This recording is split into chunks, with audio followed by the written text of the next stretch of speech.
Bismillahirrahmanirrahim. Alhamdulillah. Salatu wassalamu ala rasulillah wa ala alihi wa sahbihi wa mawalah. Allahumma salli ala Sayyidina Muhammad ibni Abdillah, amma ba'du. Jemaah subuh yang Allah muliakan, alhamdulillah kita dipertemukan kembali dalam ngaji Sabtu subuh yang rutin kita lakukan. Mudah-mudahan ini jadi penguat, jadi pertanda Allah Subhanahu wa Ta'ala masih memberikan kesempatan pada kita untuk bisa bertemu dalam kebaikan. Mudah-mudahan seluruh aktivitas Ramadan kita diterima oleh Allah Subhanahu wa Ta'ala. Kemudian dampak Ramadan juga menjadi kebaikan bagi kita semua. Disunahkan untuk mengucapkan taqabbalallah minna wa minkum. Mudah-mudahan Allah menerima semua yang kita lakukan di bulan Ramadan. Jemaah subuh yang Allah muliakan,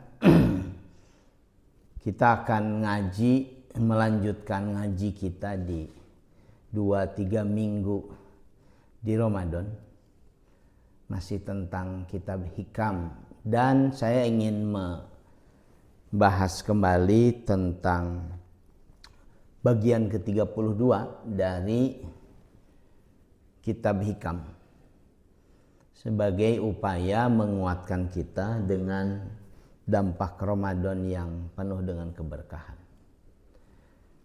Dalam hikmah ke-32, Imam Athaillah As-Sakandari menyebutkan aslu kulli maksiatin wa ghaflatin wa syahwatin ar-ridho anin nafs wa aslu kulli ta'atin wa yaqadatin wa iffatin adamur ridho minka anha. Pangkal dari segala kemaksiatan, dari segala kelalaian dan syahwat adalah memperturutkan hawa nafsu. Ridho anin nafsu. Kita ridho memperturutkan hawa nafsu. Diikutin keinginan nafsu itu. Sehingga nafsu itu, bapak-bapak yang Allah muliakan, tune in, selalu cocok dengan maksiat. Siapapun yang melakukannya akan menikmati kemaksiatan, karena memang nafsu itu tune in dengan kemaksiatan. Jadi kalau ada orang menyebutkan bahwa kalau sudah usia tua, sudah sepuh itu orang cenderung untuk tidak lagi memperturutkan hawa nafsu, seolah-olah benar, seolah-olah. Tapi makin kesini sekarang kita makin menyaksikan bahwa yang usianya sepuh-sepuh juga, terutama dalam skala di dunia, ternyata luar biasa dalam memperturutkan hawa nafsu. Makin diperturutkan, makin dinikmati, makin kacau dunia.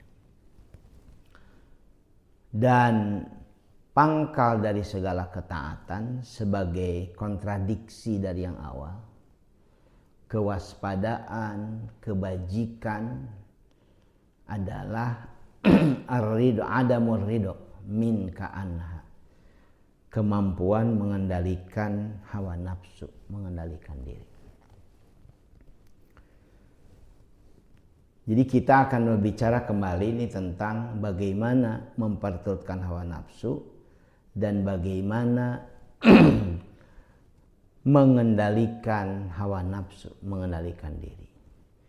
Yang membuat manusia menjadi makhluk mulia itu, sebagaimana kita ketahui, dibandingkan semua makhluk Tuhan yang diciptakan, terutama binatang, itu karena manusia diberikan kemampuan mengendalikan diri. Bisa mengendalikan hawa nafsunya. Begitu itu tidak bisa dilakukan manusia, manusia disebut dalam Al-Quran lebih sesat daripada binatang. Balhum adol. Mereka menjadi jauh lebih tersesat dari binatang. Bukan cuma tidak punya malu, tapi juga melakukan kerusakan bagi dirinya sendiri, bagi orang lain, bagi lingkungannya. Itu yang terjadi Bapak-bapak sekarang di tengah-tengah kita. Betapa banyak orang-orang yang mereka tahu bahwa yang mereka lakukan itu merusak diri mereka sendiri, merusak orang lain, merusak kehidupan yang mereka jalani. Karena ketidakmampuan mengendalikan nafsu. Apa yang harus dilakukan? Yang harus dilakukan adalah ikhtiar serius untuk membersihkan jiwa. Sudah sempat saya terangkan di beberapa pertemuan sebelumnya. Nafs itu punya dua makna. Makna yang seringkali disampaikan dalam Al-Quran itu maknanya adalah jiwa. Nafs, walaupun juga nafs itu maknanya tadi memperturutkan hawa nafsu dan sebagainya. Yang harus dilakukan adalah ikhtiar, upaya yang serius untuk membersihkan jiwa. Al-Quran dalam satu ayat di surat Nur, surat ke-24, ayat ke-21 memberikan penjelasan. A'udzubillahi minasyaitonirrajim. Ya ayyuhalladzina amanu la tattabi'u khutuwatis syaitan. Wa may yattabi' khutuwatis syaitan fa innahu ya'muru bil fahsya'i wal munkar. Walaula fadlullahi 'alaikum wa rahmatuhu ma zaka minkum min ahadin abada. Walakinnallaha yuzakki may yasha wallahu sami'un alim. Wahai orang beriman, insya Allah ini termasuk kita yang diseru. Jangan kalian ikuti langkah-langkah setan. Siapapun yang mengikuti langkah setan, sesungguhnya setan itu menyuruh mengerjakan perbuatan keji dan mungkar. Salah satu makna fahsya itu di sini kan dimaknai dengan keji. Salah satu maknanya adalah jorok. Salah satu makna contoh perbuatan jorok fahsya dalam Al-Quran itu zina. Setan selalu menyuruh para pengikutnya untuk melakukan perbuatan yang kotor, yang jorok, wal mungkar dan jahat. Kalau bukan karena karunia Allah, walaula fadlullah alaikum, kepada kalian semua, warahmatuhu, dan kasih sayangnya, mazaka minkum min ahadin abada, tidak ada seorang pun di antara kalian yang bisa membersihkan dirinya atau hidup bersih selamanya. Tidak mungkin kita bisa hidup bersih selamanya, Pak. Tak ada seorang pun. Walakinnallaha yuzakki may yasha. Tetapi Allah membersihkan siapa yang Dia kehendaki. Wallahu sami'un alim. Dan Allah sami'un alim, Maha mendengar, Maha mengetahui. Penjelasan ayat ini Bapak-bapak yang Allah muliakan panjang. Kalau dalam tafsir salah satu sababun nuzul turunnya ayat ini, ada rangkaian ayat, yaitu ketika istri Nabi sallallahu alaihi wasallam, Aisyah radhiyallahu anha, dituduh berzina, difitnah berzina. Bapak bisa bayangkan istri Nabi ini, manusia suci, dituduh berzina. Dengan kata lain, diragukan itu kebaikan istrinya, dan tidak mungkin secara logika Nabi salah memilih istri. Masa Nabi memilih berzina? Kan tidak mungkin. Tapi sampai hari ini, Bapak-bapak boleh percaya boleh tidak, ada komunitas yang juga mengaku sebagai komunitas Islam yang meyakini bahwa Aisyah radhiyallahu anha itu berzina. Artinya mereka memelihara sudut pandang kotor, su'udon, memelihara sudut pandang yang fitnah itu kepada istri dari baginda Nabi sallallahu alaihi wasallam. Kalau baca tafsirnya ayat ini cerita tentang itu. Apa yang disampaikan ayat ini, seharusnya orang-orang yang beriman itu berikhtiar terus-menerus. La tattabi'u. Tattabi'u itu dari fi'il mudhari. Ittaba'a yattabi'u. Kenapa penting saya sampaikan fi'il mudhari? Fi'il mudhari itu maknanya adalah aktivitas yang masih terus berlangsung sampai sekarang. Apa artinya? Ikhtiar yang harus dilakukan terus-menerus sampai sekarang adalah untuk tidak mengikuti langkah-langkah setan. Ketika masih muda, ketika sudah dewasa, ketika sudah senja, bahkan menjelang ajal sekalipun, ikhtiar serius yang harus dijaga oleh manusia, tidak secara individual, sangat sulit kalau secara individual. Tapi sebagai orang beriman adalah kalian secara bersama-sama berikhtiar untuk tidak mengikuti langkah setan. Karena kalau kalian ikuti langkah setan, maka setan akan menyuruh kalian fahsya wal mungkar, melakukan perbuatan kotor, jorok, dan jahat. Dan salah satu cara yang sangat serius adalah dengan memohon, meminta kepada Allah supaya terus-menerus memberikan pertolongan kepada kita agar kita bisa hidup bersih. Karena itu digunakan kata laula fadlullahi alaikum. Kalau bukan karena karunia Allah kepada kalian, wa rahmatuhu, dan kasih sayangnya, mazaka minkum min ahadin abada. Tidak ada seorang pun di antara kalian yang bisa bersih hidupnya abadan, selamanya. Dan ini kita akui, saya yakin betul Pak, tidak ada seorang pun di antara kita yang bisa hidup bersih. Pasti pernah melakukan kemaksiatan, pasti pernah melakukan dosa, atau pasti terus-menerus ada dalam perbuatan dosa dan maksiat. Kalau bukan karena karunia Allah. Karena itu kita diberikan Ramadan yang full selama 1 bulan, tiap hari, tiap waktu diampuni dosa. Kan dalilnya menyebutkan man shoma Ramadan imanan wahtisaban ghufira lahu ma taqaddama min dzanbi. Siapapun yang berpuasa di bulan Ramadan, khusus kan hadisnya eksplisit menyebutkan Ramadan, dengan penuh keikhlasan karena keimanan, Allah ampuni semua dosanya yang telah lalu. Di Ramadan itu betul-betul anugerah Allah luar biasa. Tidak pernah ada satu umat pun yang diberikan karunia sebesar umat Muhammad SAW. Full 1 bulan. Sehingga siapapun bisa mendapatkan peluang untuk bersih dari dosa karena puasa di bulan Ramadan. Ternyata tidak semua kita bisa puasa bulan Ramadan. Maka hadisnya kan berbunyi dengan perbedaan redaksi di awal. Man qama Ramadana imanan wahtisaban ghufira lahu ma taqaddama min dzanbi.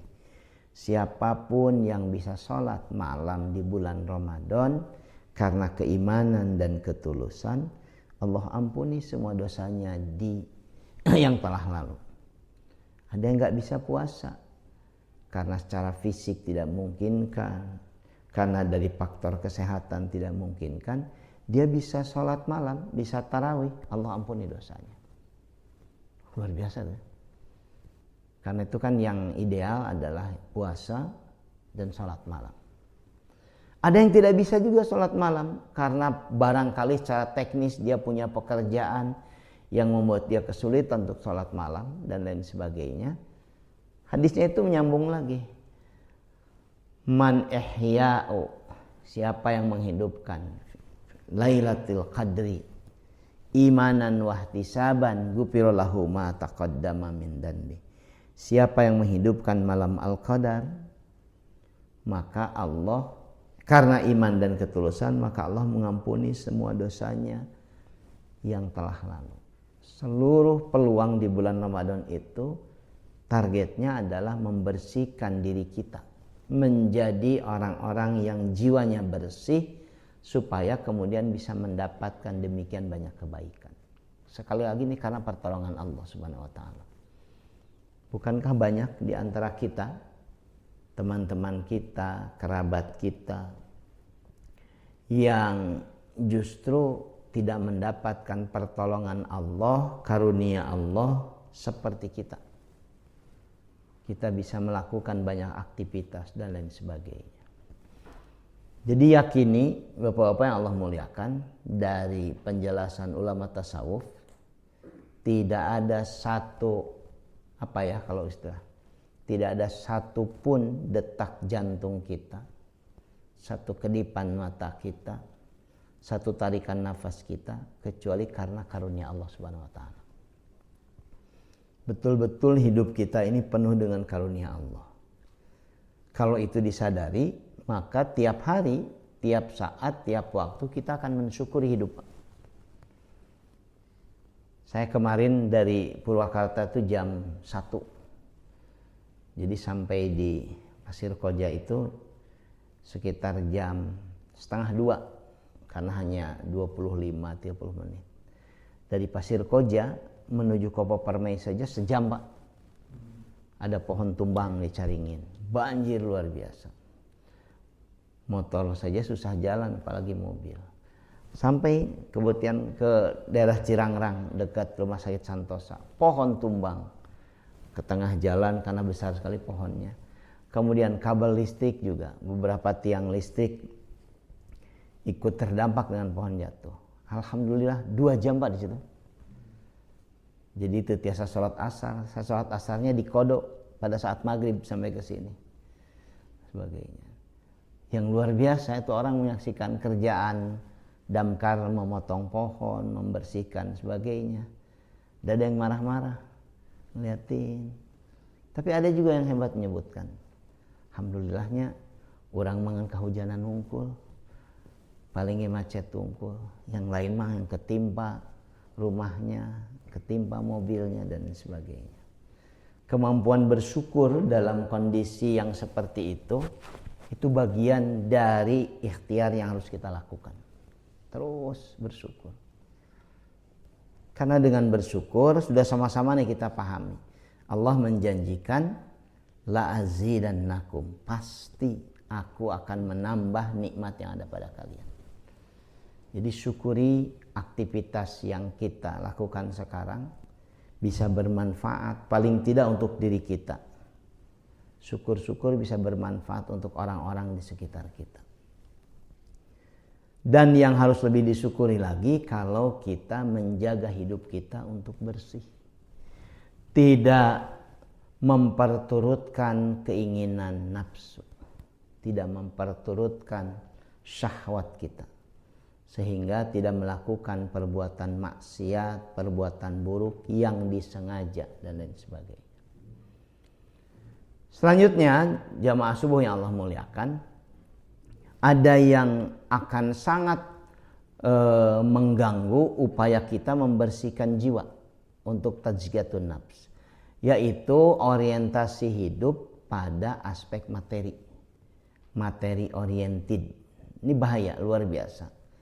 Dalam salah satu hadis Nabi sallallahu alaihi wasallam menyebutkan, fa wallahi mal faqra ahsya alaikum walakinni ahsya an tubsata ad-dunya alaikum kama busitat ala man kana qablakum fatanafasuha kama tanafasuha fatuhlikakum kama ahlakathum. Nabi memulai ungkapan ini dengan bersumpah, demi Allah, fawallah, bukan kemiskinan yang kukhawatirkan terjadi pada kalian, tetapi aku sangat khawatir ketika kalian dibukakan semua pintu-pintu kemewahan dunia. Dan itu terjadi pada orang-orang sebelum kalian, sehingga kalian berlomba-lomba untuk mengumpulkan materi, mengumpulkan dunia, seperti juga mereka dulu melakukan itu, dan hal itu membinasakan kalian sebagaimana mereka telah dibinasakan. Justru yang lebih ditakutkan Nabi SAW kepada kita, jamaah sekalian, bukan kemiskinan. Tapi justru terbukanya kenikmatan dunia yang membuat kita larut dengan kenikmatan dunia. Larut kita. Ada banyak orang yang punya daya tahan luar biasa menghadapi kemiskinan. Bahkan mungkin ya, mohon maaf nih kalau salah, mungkin mayoritas kita dulu adalah orang-orang miskin yang biasa saja, rumah yang tidak layak huni biasa, baju yang sangat terbatas, tidak pantas bahkan biasa, makan yang kurang biasa saja. Kita bisa belajar, kita bisa menikmati hidup. Tapi justru ketika terbuka demikian banyak kemewahan dunia dan berhasil kemudian kita cicipi, kita kumpulkan, kita menjadi rapuh, rentan untuk tidak lagi punya daya tahan seperti sebelumnya. Karena itu bapak-bapak mungkin ya pernah mendengar ada doa Nabi yang nggak diikuti itu oleh kita semua. Saya sendiri tidak pernah berdoa dengan itu, kecuali menyampaikan saja dari aspek literatur. Jadi Nabi itu pernah berdoa, bahkan mungkin puluhan kali doa ini dilontarkan. Kata Nabi SAW, ya Allah, ahyini miskinan, hidupkan aku dalam keadaan miskin. Kumpulkan aku bersama orang-orang miskin. Dan matikan aku dalam keadaan miskin. Saya yakin tuh, gak ada di antara kita yang punya keberanian doa seperti itu. Sieun diijabah. Sementara kan kita berharap doa itu diijabah, tapi untuk doa itu kita gak berani. Kenapa demikian? Dan lain sebagainya. Karena dari aspek logika sederhana Pak, orang miskin yang tidak punya apa-apa, kan kepemilikannya kepada banyak hal itu sangat kurang. Gak punya apa-apa. Berbeda dengan orang yang punya banyak hal, kepemilikannya membuat pada banyak hal itu terikat dan lain sebagainya. Itu nu abdi, itu punya saya dan lain sebagainya. Kemudian juga hisab, pemeriksaan pada orang miskin nanti di akhirat sana itu kan terbayang tidak akan berat. Apa yang mau diperiksa? Tegaduhna naon dan lain sebagainya. Rumah sangat-sangat tidak layak dan lain sebagainya. Kepemilikan pada banyak hal juga. Sehingga kan disebutkan dalam hadis-hadis tentang akhirat itu. Orang-orang yang nanti paling awal masuk surga itu adalah orang-orang miskin. Ada sahabat yang kayanya luar biasa. Kalau sekarang masih hidup, mungkin jadi the first lah, yang pertama paling kaya di dunia, mengalahkan Elon Musk. Namanya Abdurrahman bin Auf. Itu ada hadis menjelaskan Abdurrahman bin Auf itu kan satu di antara 10 sahabat Nabi yang dijamin masuk surga. Nabi menyampaikan itu. Jadi kepada para sahabatnya ada 10 orang yang disampaikan Jibril alaihissalam pada Nabi sallallahu alaihi wasallam, mereka ditunggu untuk masuk surga. Ternyata dari 10 sahabat ini 6 atau 7 Pak orang kaya. Orang-orang kaya semua. 9 ya bahkan ya. Jadi dari 10 orang sahabat itu yang 9-nya orang kaya. Bahkan ada yang sangat kaya, yaitu Abdurrahman bin Auf. Tapi di banyak hadis Pak, nanti boleh dicek. Sekarang kan mudah ngecek itu. Abdurrahman bin Auf itu hisabnya paling lama. Lama sekali hisabnya. Yang lain sudah masuk surga, beliau masih ditanya. Kenapa? Karena kekayaan yang dia miliki fantastis. Dia harus menjelaskan bagaimana dikumpulkan, bagaimana didistribusikan dan sebagainya. Bagaimana kemudian kaitannya dengan karyawan dan lain sebagainya. Luar biasa tuh. Walaupun tetap ya masuk surga, tapi hisabnya lama. Orang-orang miskin dalam urusan harta, kan harta itu pertanyaannya 2. Dari mana dikumpulkan, kemana disalurkan. 2 ini saja kan di dunia saja bikin banyak orang susah. Sudah terlatih itu banyak orang-orang yang terjun di bidang usaha bikin laporan pajak itu 2 misalkan. Laporan keuangan dan sebagainya juga 2. Ada yang 3 bahkan dan lain sebagainya. Ini kan bikin rumit nih harta seperti ini. Saya sekali lagi tidak sedang menyebutkan bahwa buruk memiliki harta banyak, tidak sama sekali. Contoh tadi kan bahkan dikonfirmasi oleh ketua DKM, dari 10 sahabat Nabi yang gimana masuk surga, 9-nya adalah orang-orang kaya dan lain sebagainya.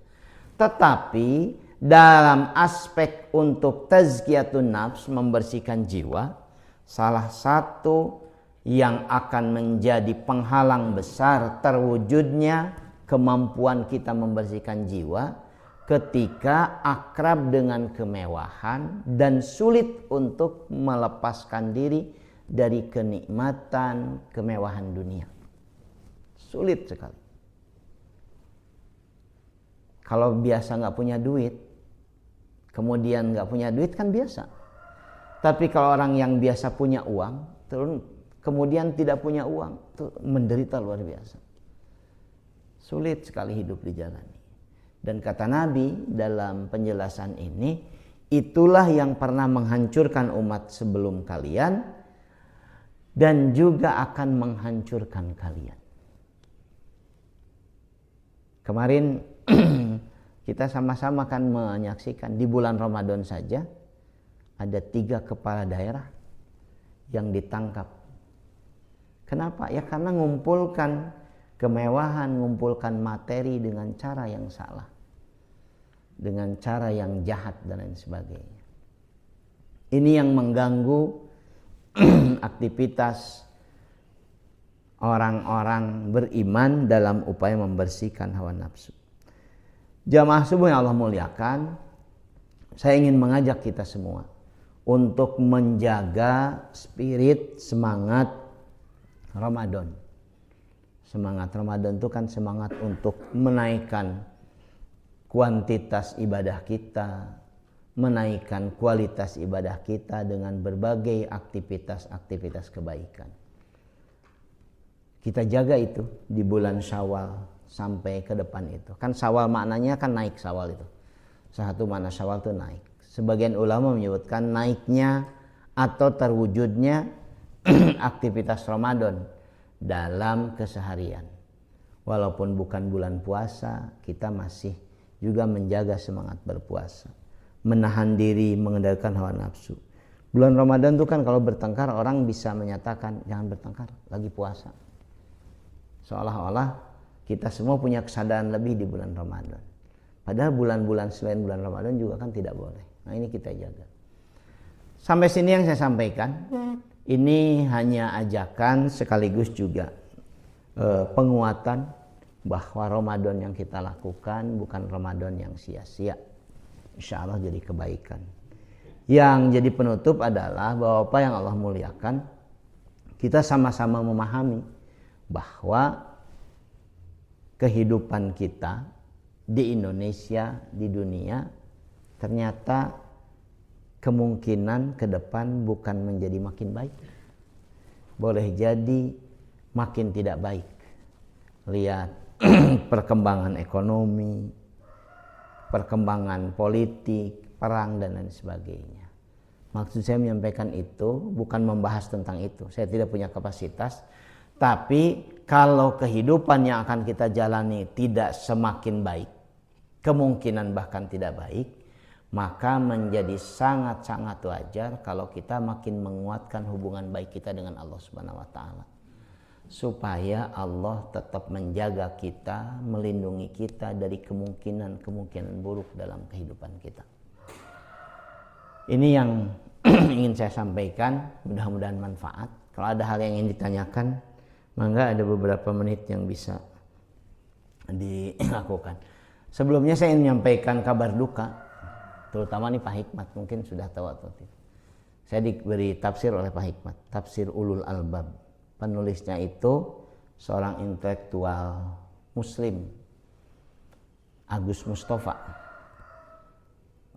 alumni teknik nuklir, sekaligus juga anak dari mursyid tarekat. Jadi orang tasawuf yang juga ahli dalam bidang nuklir dan sebagainya. 4 hari lalu meninggal dunia Pak. Meninggal dunia.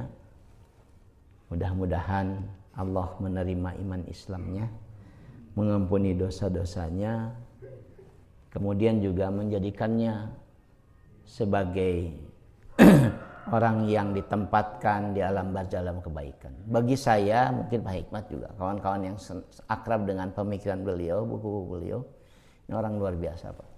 Mengajak kita mencerahkan banyak hal. Mudah-mudahan sekali lagi Allah menempatkan beliau di alam barzah dalam kebaikan. Allahumma gfirlahu warhamhu wa'afihi wa'afu anhu wa aqim nuzulahu wa wasi madhalahu wa gsilhu bil ma'i wa thalji wal barad wa naqihi kama yunaqqa thawbul abyadu minad danas wabdilhu daran khairan min darihi wa ahlan khairan min ahlihi wa zawzan khairan min zawzatihi. Allahumma la tahrimna ajrahu wa la taftina ba'dahu waghfir lana walahu. Itu yang saya sampaikan, bahwa jamaah subuh yang Allah muliakan. Mudah-mudahan manfaat. Sekali lagi insyaallah kita sambung ya dalam ngaji kita selanjutnya. Mohon maaf kalau banyak hal tidak berkenan. Selamat, ini kan masih Syawal, semangat bulan Syawal. Mudah-mudahan yang kita jalani jauh lebih baik dibanding sebelumnya. Aqulu qouli hada astaghfirullahi wa lakum subhanakallahumma wa bihamdika asyhadu an la ilaha illa anta astaghfiruka wa atubu ilaik. Assalamualaikum warahmatullahi wabarakatuh.